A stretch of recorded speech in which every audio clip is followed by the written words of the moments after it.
This now is the author Conrad Jones and Sue Steele, who co-owns an independent bookshop. Thank you both for coming in to talk to us this morning. So I'll start with you. How do you go about competing with the likes of Amazon and e-books? What are you doing in Bramall? Well, we have to offer a totally different experience. I think the thing we're not doing is going down the middle. So we actually don't do any online selling, really, anything like that. But we hope we make a fantastic experience for people that come to us and have built ourselves as very much part of our local community.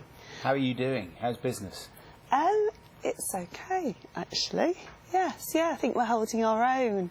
As I say, the experience that people have when they come in is totally different. We've got a cafe as well, makes people linger. We've actually, everything on the shelves between myself and my business partner we've bought, so we know exactly what we've got. And people come in for recommendations and advice. That personal touch, because that's something you can get customer reviews on the internet, can't you? But you can't. Do you think that's what makes the difference? Just knowing from you about what you've read and what you recommend. Yeah, I think so. I mean, the first probably 2 big sections of the shop are purely what we've been reading and what we've enjoyed, and we sell more of those bays than any other fiction. So definitely, we have a lot of book clubs too. At the shop, I think we have 9 for children.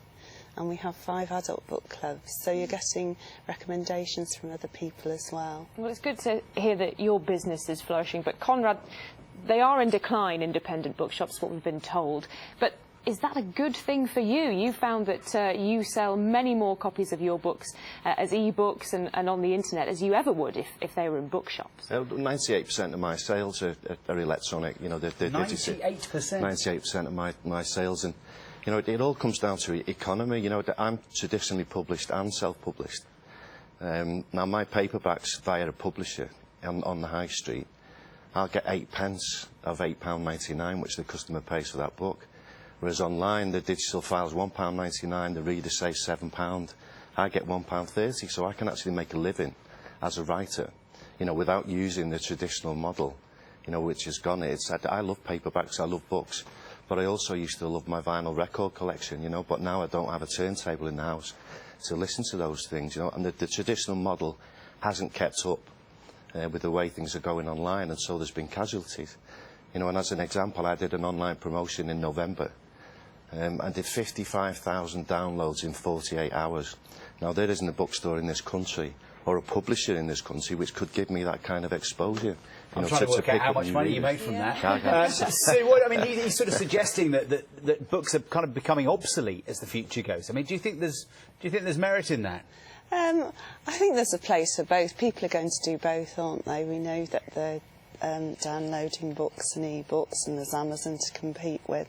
But for me personally, I think there's nothing more pleasurable. I love having a real book in my hands. It's an escape from the busy world that we live in. It's a different kind of reading experience, and I think people still value that. I think people still want to do that. Are you worried, though, when you hear Conrad talking about the volume of sales he generates, how many people are buying his books online? Do you look at the future and think, oh goodness me, things are looking a bit worrying? No, not in that sense, really. I mean, obviously you've generated a lot of sales for that particular book that you've had, but I think it's a whole community feel, and I would hope that we're at the centre of the community. And as a bookshop, we've got lots of other things going on. Have coffee and conversation, knit and natter. We have a cinema now, so every 6 weeks in the village hall we show a film linked to a book. So I think it's a different experience, and I think there is a place for both. And I just, like the record industry, I can't imagine books disappearing completely. Yeah, Conrad, what do you think? I mean, do you really think that bookshops and books will not be here in, say, 25 years? You know, I couldn't agree more that, you know, bookstores will always be there. People will always, you know, read paperbacks, you know, and books, myself included. You know, but it's getting the mix right, and if the traditional publishing model doesn't change and keep pace, then we're going to see more independent bookstores closing, because the economics just don't add up. There's no incentive for me as an author to go down the traditional route anymore. from a financial point of view. But I hope that doesn't mean that bookstores are closing because of that. You know, hopefully it's just another vehicle for us to sell books through. OK, both, thank you very much indeed. We're going to talk about this in a couple of hours as well, aren't we? So we'll just see you then. And if you've got any points that you want to